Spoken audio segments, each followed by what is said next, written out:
Suwilanji Sekeleti every Mondays at 21 hours on Women of Faith program, a show where faith, strength, and sisterhood come to life. Each week, we bring you powerful testimonies, inspiring conversations, and biblical wisdom to encourage and uplift you. Only on Aletha Television, channel 129 on Top Study Decoder. Aletha Television, inspiring change. Good evening, viewers, and welcome to Women of Faith program. I'm your host, Suwilanji Sekeleti. Today, we're having a conversation around bridging the gap and women in STEM. Today in studio, I'm joined by Kabwe Yambayamba, who is going to tell us what this giant is, STEM, because we're just here, And with me, she'll be able to explain what we really need to know about what STEM is. Good evening. Good evening, Sui. How are you doing? I'm really, really fine. Great to have you in studio today. I'm excited to be here, actually. Finally. Yeah, tell us. Introduce yourself. Okay, sure. Yes, what you do. Great. Yes. My name is Kabwe Yambayamba. I am a believer, a disciple of Christ, and a daughter of God at my core. But then also I am very passionate about quality education, and I work in STEM education, like you've said. So that's science, technology, engineering, and mathematics. So I basically work to promote quality STEM education, but also just generally, I like to see myself as a change maker, a multi-influential change maker. So there's a lot of other stuff I also do apart from that. Yeah. Oh, tell us a little bit about this SDG4, because I know it's quality education. What the thing you're championing around? Okay, so SDG4, like you've said, is the fourth sustainable development goal. So the UN, the United Nations, has 17 goals, and basically those are goals and actions that have been put together for countries to rally around and just create change. So sustainable development goal number 4, which is quality education, is like the name suggests. So ensuring there's access, equitable access, proper resources, but then not just that everyone can go to school and everyone can have a pen or a book or is able to read and write, but then it speaks to the quality. So what kind of education are we putting out there? It's not enough that someone should just go to school. What kind of schools are we building? What kind of curriculums are being put out there? What kind of materials are young people being able to interact with? And at the core of that is creating a generation of young people and even older people who are actually ready for work and are actually able to apply themselves in their countries, in their communities, because of what they are learning at school. So that's what quality education really is about. It's ensuring that not only is there access to education and educational materials, resources, but also the kind of access and the kind of materials that young people are actually being exposed to so that they are ready for the future of work and ready to be part of their communities. Recently, the government changed the curriculum, and then there's this free education. While I'm driving to quality education. Because I've been thinking like, okay, there's this free education, and then we have a lot of children in school, and are we having that teacher to teacher to child ratio quality education kids are getting, or what can you say? So I will start by saying that I think the government's moves to introduce free education is actually the right thing to do, because education started to become very expensive. It still is expensive. Yes. But I think being able to have every child go to school is a step in the right direction, and I commend government for that. I think changing the curriculum as well, because the new curriculum changes, there's a lot of focus on like skills and trade, and ensuring that it's not only about just subjects in the classroom, but also that young people can apply themselves, which is also good. But I think we need more people to come on board aside from government, who can then provide these basic needs. So I will say that I think it's a good step that they took, but it would take more. It would take more of us. It would take more players in the field to help out with extracurricular activities. It would take more teachers being trained, because the population is not slowing down anytime soon. So we need to encourage more people to actually get into the teaching field. We need to encourage that there's quality teachers being produced. So I think we're in the right direction, but we need more teachers. We need more people, not only government, to actually come in and ensure that quality education is accessible for all. So it's also on us as citizens to actually ensure that these things are actually happening. Yeah. Great. So now looking at, science, STEM is about science, tech, Yeah. engineering, and all this. Yes. Do we have enough girls who are taking these subjects? And I know you are doing your part, but do we have this? I think I will start by saying that I think we do. And I think there's just not enough awareness. There's actually a lot of like affirmative action in encouraging young girls to participate in science, tech, engineering, mathematics. If you go to JETS fairs, so JETS is basically junior engineers, technicians, and scientists, and it's by the government. I think it's very popular. People know about JETS. If you go to the JETS fairs these days, there's a lot of young girls being innovators and doing it. That already shows you a shift. When I was in JETS, because I was at an all-girls school, I feel like there wasn't much representation. But now you can see how like girls are really standing out and doing that. But I think still, and I think we'll talk about this a little later, it has to shift from girls being part of STEM to all girls like seeing STEM as a life skill. So when people talk about STEM, science, tech, engineering, and math, already there's this perception that it's for the smart kids in school. That's one. Two, that you have to be doing great at science and math and getting A's for you to be in STEM. But then that's not the thing about STEM. STEM is more than just subjects in school. It's more than chemistry. It's more than math. It's actually more about creativity, collaboration, critical thinking, communication.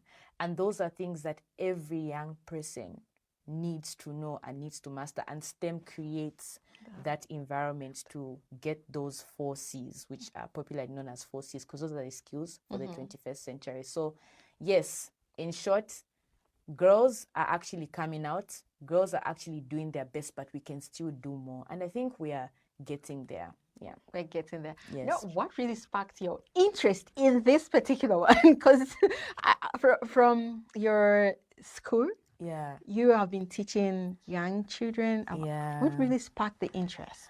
Well, for me, excuse the glasses, because there's a stereotype about people who wear glasses, but there's that myth. There's that myth. But like aside from the stereotype, that it's. I started at 9. Yes.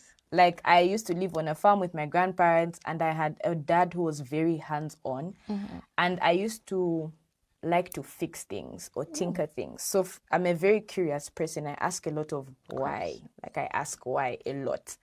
So for me, if something is not working, I have to see why it's not working.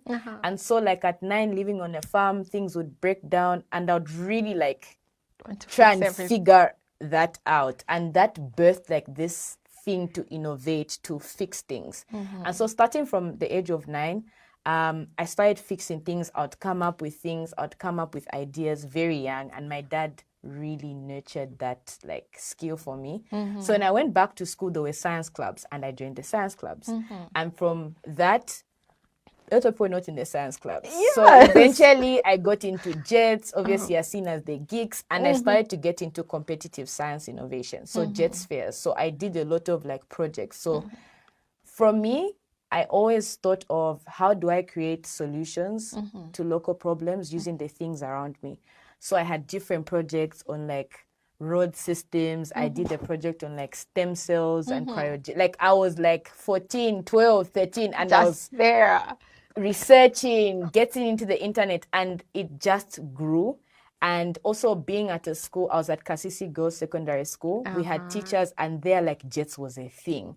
So I really just saw what it was. I usually crack jokes, like, you know how other people can sing, can dance, they do drama. Guys, me, it's like science. Where you have to... Like where I'm like geeking out, I'm tinkering things. That was my talent. That is my talent. And so it just grew.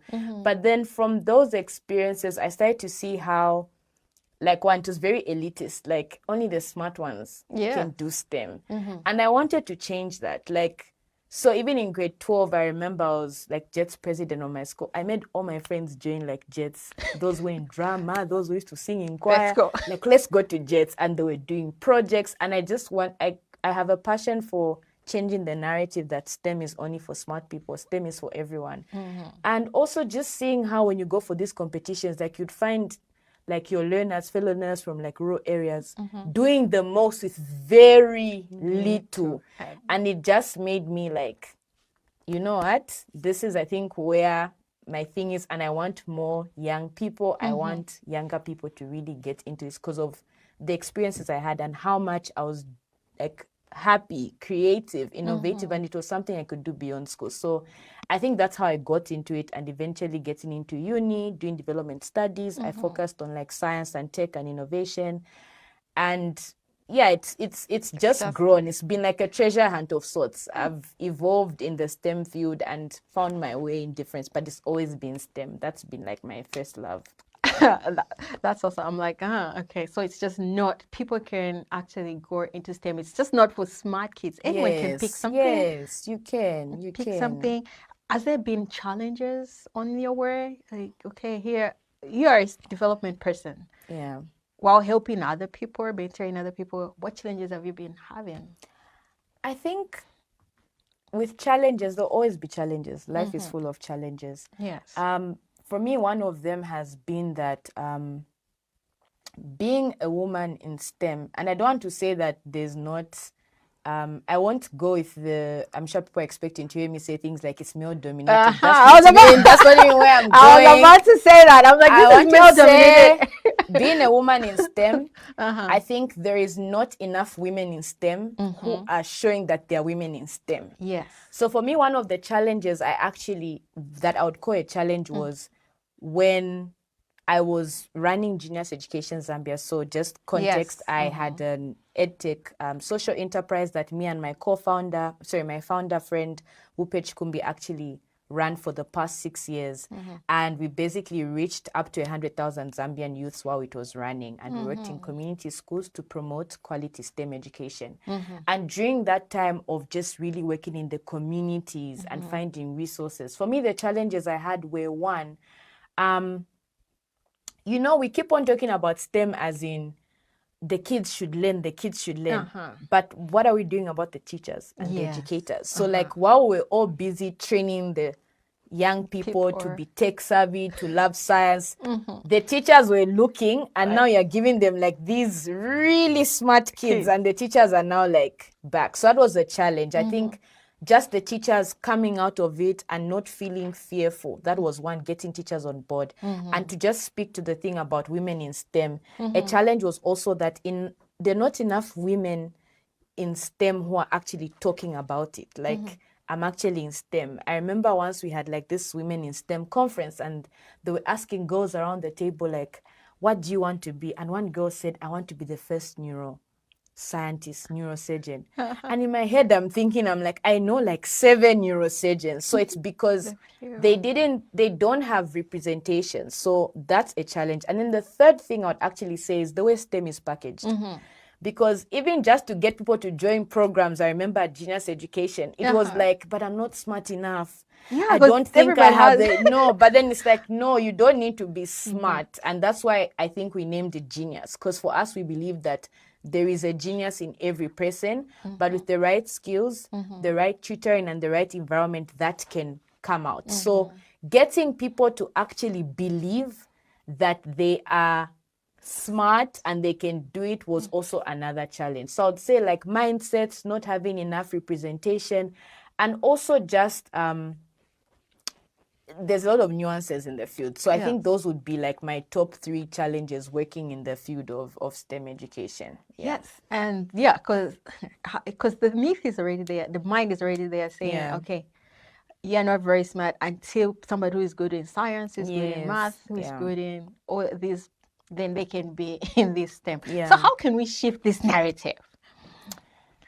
I feel like we need to stop asking how we can shift this narrative. It has to change like yesterday. Because the thing about STEM is that it's no longer it's not optional. It's the conversation it shouldn't be and should no longer be about whether you take chemistry or math, whether you do sciences or whatever. The thing is that STEM is part of the future because the world is changing. I think now you're hearing everyone talking about artificial intelligence, Yes. will AI get our jobs, will robots take over the world, all these, I don't know. And Like, the other day, you know, yes, yeah. the other day I just read like, okay, in China they're building this robot which is Yes. going to Yes. to be a womb, like to be Yes. giving birth, and and I'm like, stuff. Yes. where And are we hated? yes, and it's all these things because now people are living in fear, like they're going to take over our jobs, we won't have jobs and stuff like that. But then that's where STEM comes in, right? Because we need a lot of young people, everyone, to actually be on the board of STEM, because STEM is a future skill. Because the future is actually going to be run by the people who are creative, Yes. who have critical thinking, who are innovative, who can communicate, who can research. And that's what STEM teaches you. So when you talk about science, it's about asking why. Science is a study of the world. So Yes. literally, things have come out of science because someone one day woke up and said, why does the sun look yellow? And they started the study from that. Technology, which is something that is so rapidly evolving. No one thought that would have ChatGPT. That's why everyone's so shocked. Engineering is the art of building things. So when it comes to architecture, when it comes to making things, and then finally mathematics, people like to crack jokes that they don't need math. They don't know why they did hypothesis and hypotenuse and all that stuff. Yes. But the thing is that the world is full of math. Like it's Everything. made of that. So if we can get everyone to start to see how like it's all around you, it's the basis of life. Like right now in this room, like it's a lot of STEM happening. In every job, there's a lot of STEM happening. So if we can shift the conversation from its subjects to it's a life skill, it will really, really like help to go in a certain direction. So yeah. So do these, or the young people or anyone, do they really need mentorship in this? Yes, they do. They actually. And where can really, they you have a lot of, where can they find this information and this mentorship? Where do they start from? I really feel like we're living in an age where there's actually a lot of opportunities for mentorship. Right now, if someone were to just type on their screen like STEM mentorship opportunities, I kid you not, you have a list of them. There's so many communities right now that are coming up where you can enter into mentorship programs. I know that there is so many fellowships happening for out of school people. Different organizations are doing that. I remember at Genius Education, we did run a mentorship program called Excel, but I know that there's different key players. I know there's a lot of key players who are able to do this. People like the Engineering Institute of Zambia are very passionate about these things. If you check for most of the stakeholders in like STEM, they are very passionate about these things. If people can get into clubs like JETS in their schools, JETS has really evolved because now they even have boot camps for scientists and innovators, and they connect them to other mentors. I know that the Zambia Research Development Center has that as well. So I think it's just access to this information, but mentorship is very important because mentorship helps people to see themselves in a different light. But then people also need to look for those opportunities. So there's a lot of opportunity for mentorship in Zambia in STEM. People just need to find a way. And we thank God for Facebook. We thank God for the internet and Google. And there's a wealth of resources. And it just doesn't have to be Zambia. There's a lot of also international opportunities that people can actually get into. I know Girl Up, which is part of the UN, is doing so much in STEM. And they're always inviting young girls to be part of their STEM mentorship program. So there's a wealth of knowledge out there. I think people just have to pick what works for them, but use your phone not only for following influencers, look for mentorship programs. For TikTok and all that. We're just exactly. like, I'm gonna Exactly. instead of using your phone with TikTok, look for these opportunities where you can find a mentor in STEM, because this is a big thing and the world is shifting. Yeah. Right now, we'll take a short break, and then when we're back, we'll continue with Kabwe Yambayamba, who's telling us more about STEM. Are you a business, small or big, looking for a platform to advertise your goods and services? Then look no further. Advertise on Alithia Television by calling our marketing department on 0973 751 609, or come in person to Alithia Television, plot number 34, Carla Road, Woodlands, Lusaka. Alithia Television, inspiring change. Welcome back, viewers. We're still talking to Kabwe Yambayamba about STEM, bridging the gap in the girls' world, because there are few people who are into STEM. And just to take up where we left from, do you think schools are doing much in encouraging people to take up STEM space? I will say this. First of all, I'm really an optimist because I really feel like people are doing it enough. But I know, yes, there's loopholes. There's a lot of gaps which we need to work but on. I feel like, and that's why I keep saying things like, I think the conversation needs to change. We need to stop talking about like what's not being done that's enough to how can we shift the conversation and do enough. What can I do? Yes, and what can we do? So I feel like right now, I was talking about JETS. JETS is in every school. That's a platform, but it's the mindset behind it, right? It's the mindset behind it, like what people think about when they think of JETS. Yes. Schools can do more as well, and I think it's also about, again, packaging of STEM. Imagine you had activities where you say we're going to teach about can anyone do an assignment on like coding? Because you know coding, which is like computer language and computer programming, can be done even on the web. Like people are literally self-taught. I have like I have a cousin who's like 15. She's taught herself how to code. She's not even doing it in school. So it's because it's because her teachers at school were like, oh, there's this cool thing you can start.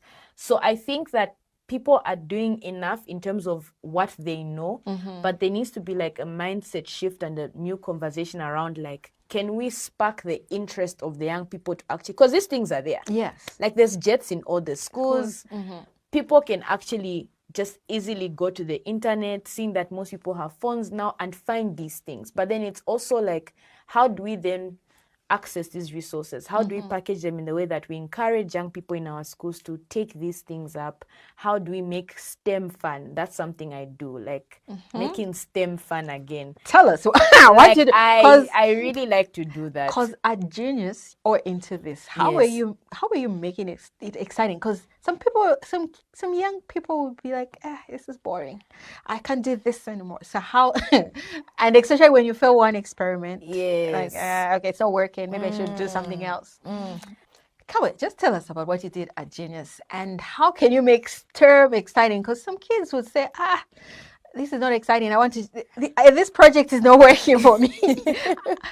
You know how kids are not having youths not having enough patience. They'll say, no, let me change. Let me do something else. No, I can't. So how are you making this fun?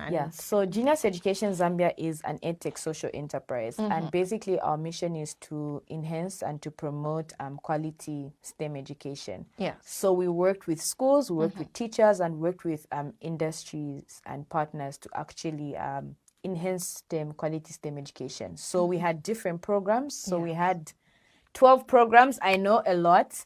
To mention a few. Yes, we had 12 programs. So one of our most famous ones actually was the Innovation Hub. So we would have STEM Innovation Hubs. And basically what this was a program where we would have pupils from different schools, secondary schools in Zambia, and they would come in for like a boot camp of like a week. And basically would take them through different modules and would teach them different things. And then the end result would be that they would innovate something. So most of them already had innovations that they were working on, and then eventually they would display at the science fair. But at the core of Genius Education Zambia was curriculum design.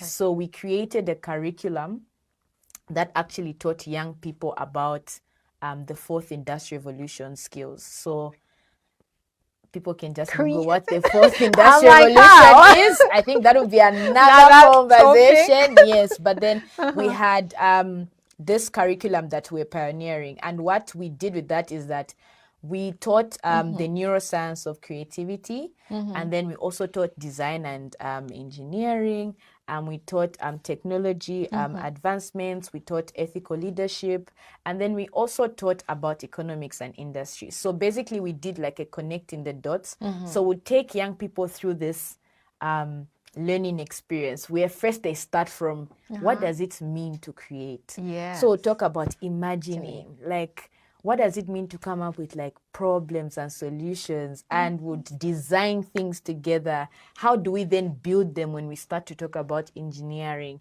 And then also, how is technology affecting the things that we're doing? And then finally, we'll talk about leadership, because AI is coming, and all these questions about will AI take over and stuff like that. AI doesn't make itself. We make AI. So if technology is bad, it means that people are bad, because technology is a reflection of the people who make it. So then we really teach young people about how much power they have to actually change the world. So basically at Genius, we would do a lot of hands-on experiments. We would do a lot of coding, computer programming. We would do a lot of like working with blocks and also a big part of our learning was gamification. Like we played games. We really played, like it was STEM and play, and just putting it together and creating this experience where it really feels fun to learn again. And we presented STEM as something that is relatable, something that is already around them, and not this weird thing. That's so teach things like how to use their household goods to make experiments, to come up with things like that. We'll teach them computer programming, things like Scratch that are free resources. And we just always created this environment where they were being mentored, they were being like spearheaded to just be creative, be innovators, and just explore. And yeah, that was Genius in a nutshell. It was Genius is fun. It's fun. I can feel your passion about this. I'm like, okay, this one I want to be in a class. I want to be in your class and just learn this, because just making it exciting. And then looking ahead, what can be implemented to ensure equal opportunities for female in this tech space? I think one, there's a lot of affirmative action. I think people need to also recognize that there's a lot of affirmative actions that have come because government already recognized, institutions have already recognized that there is a gap in terms of women in STEM. And like even when you go, I don't know if you know, at the university, there's actually like a lower cutoff point for women to get into STEM subjects. They actually want to get more people. More universities are doing that. A lot of female-focused institutions are running a lot of like STEM initiatives. We have like Anakazi, like we have Women in Tech. There's so many of these STEM things coming up. So I think what needs to be done is one, the issue also is to do these things, we need money. Yes, finances. We need finances. And I think people need to, we can't just rely on like grants and like Western donors. I feel like even as citizens, you can sponsor a child. Yes, like you can sponsor a child to a robotics club. Just like think about it on your own. If you have the means, you can sponsor a girl to a robotics club. You can, if you're a teacher, you can actually start including certain things in your learning. So I think it's also a thing of, as citizens first, what can we do to bridge the gap? And then also role modeling is very important. I think we need more women to speak about it. Like we need more women to actually come out and be the face of STEM. And not just in these conferences and workshops where we have tea and biscuits. No. Like we need them like being everywhere. Like, you know how Mark Zuckerberg is the CEO of, I don't know if it's the CEO of Facebook. Yes. You should know like the women who are in front and who are pioneering, because there's so many women like doing that. And for me, like soon I'll be doing a web series on women who are actually in STEM and just interviewing a lot of them, because I've started to realize that there's not enough stories. Because also the thing with girls is that even when the opportunities are there, they are shy. They are really shy. But then the thing is, they need to see other people do it so that they know that they can do it. They need to see that it's not hard. And also they need to see that it's not only the smart girls who actually got into STEM. Yes. We can all get into STEM. And it's not only being a doctor, an engineer. Guys, like there are so many STEM like jobs. There are a lot of things maybe you can do in STEM, like so much. Maybe what we need to know is, what are these things? Because we only know medicine, we only know engineering, we only know people who are architects. Yes. So what other things are these? Guys, the list is like, if right now you Googled like careers in STEM, there's people who do microbiology, there are people who are doing biologies, there's nanotechnology, there's biomedicine, there is nutrition and health. That's a whole field on its own. Like, even just, it's not only, because now with the way the world is changing, there's a merge. Yes. Like, you know that there's a part of STEM in fashion now. So like when you think of fashion, you guys just see runways and models, but do you know that there's a science behind how clothes are made, how colors come up with? There's a whole field of STEM in fashion. Even right now in this room, there's a whole field of cinematography, how you blend things. So like it's everywhere. Even in marketing, there's a science behind it. You know, even in advertising, people are literally studying advertising as a neuroscience. How do consumers look at the TV and actually buy the products? There's a whole brain science behind that. So it's not just engineering. Like, people are doing, like, I have friends who are doing, I have a colleague who's literally studying robotics, like human robots. And like she's doing, like, you know, yes, and that's why I'm saying that we need more people to come out and show that there's people who are doing agriculture. Like, you think maize just shows up on your table, there were scientists behind that. Like, even the food you eat, you think an apple just came? I think there was someone. I think it all comes back to sensitization. Yes. People just don't know where to find the correct information, and exactly. this is information that we really need out there. Like, okay, now you need to look for it and just go with what works for you and apply. So what message do you have for young people out there, for somebody who really wants to be excited in this STEM industry? It's a lot of messages. Go ahead. But the first thing I would say is that don't be afraid of trying. Like, don't be afraid of trying. If you do something once, keep trying again. The second thing is that we are actually in a very great space in terms of information and resources, and there's a lot of free resources out there. So instead of using your phone for just social media and following influencers, which is not a bad thing, there is actually a lot of spaces on your social media that actually have these resources. You can take up a coding class, you can take up a robotics class on YouTube. Like, there is free resources everywhere that will spark your creativity. And also the third and final thing I would say is that life is for living and it's yours to take. So don't wait for someone to do something for you. If you've been passionate about something, like for me, I started out just creating things on a farm and doing stuff with my dad, and my dad helping me in science projects. If there's something you're passionate about, grow that thing, and don't think that STEM is just for sciences and the smart ones and the biologies. There's STEM everywhere. There's STEM in fashion, there's STEM in marketing, there's STEM in sports. So just find that thing and move with it, and know that STEM is the future. Like, the world is changing. Africa is the future. We are going to be the youngest population soon. So we are going to be the skill force of the future, and you need to get on board with some of these things. So use your time wisely. And yeah, there's so much I could say. I feel like it should be a masterclass. I know. And that's why I'm so passionate about like mentoring young people and just sensitizing and talking about it more, so that more people can actually see that there's actually opportunities and they can make the best out of it. Before we close, tell us a little bit about Vision 2030, SDG 4, Vision 20. Tell us a little bit. We'll be closing soon. I feel like, guys, you know, it's 5 years left.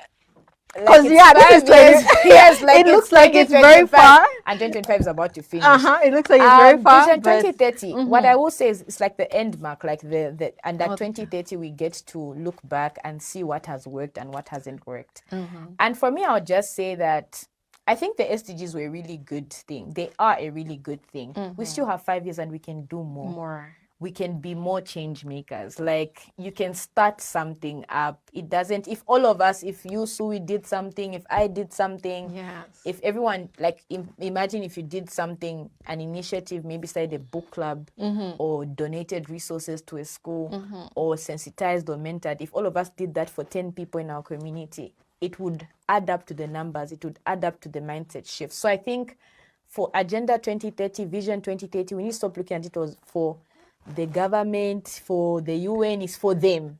It's also for us. So if each of us actually take an action, it will really, it's like a ripple effect. It's exponential. It doesn't stop with you. So if you change one person's life, that person changes 5 people's lives. Those 5 people change, and it goes like that. So if we could all just say, okay, today I'm just going to help someone read. If that person can read, it's an exponential effect. So I think we are on course. Yes. They were very ambitious goals, but I feel like we still have time, and a lot of people can jump on and actually help to make the numbers make sense. Great. Yeah. I hope viewers, I've learned a lot of things, and I hope you have learned a lot of things from Kabwe. She has really explained, and she has made STEM exciting. So let's run with it. Let's pick up something. And in our communities, we can, like she says, we can pick up something, help somebody. It's everybody's effort, not just one person. So if we can do something today to help someone, that someone will help someone, and it's a trend like that. It can result more goals, and we'll accomplish a lot of things. This has been Suwilanji Sekeleti on Women of Faith program with Kabwe Yambayamba. Till next time, make sure you follow us on Facebook, Alithia Television, and on Topstar you can watch us on channel 129. Till next time, it's been good night and stay blessed. Are you a business, small or big, looking for a platform to advertise your goods and services? Then look no further. Advertise on Alithia Television by calling our marketing department on 0973 751 609, or come in person to Alithia Television, plot number 34, Carla Road, Woodlands, Lusaka. Alithia Television, inspiring change.